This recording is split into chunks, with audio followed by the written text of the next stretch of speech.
วัสดีครับทุกท่านวันนี้ก็มาเขาปลานะครับ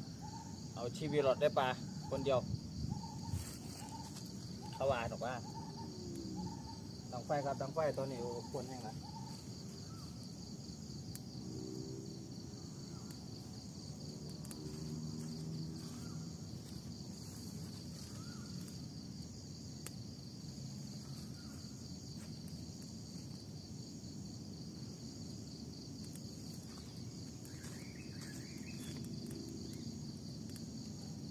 นะครับ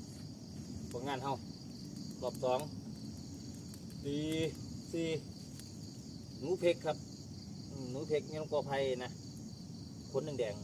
ๆหนูเพกขนแดงๆ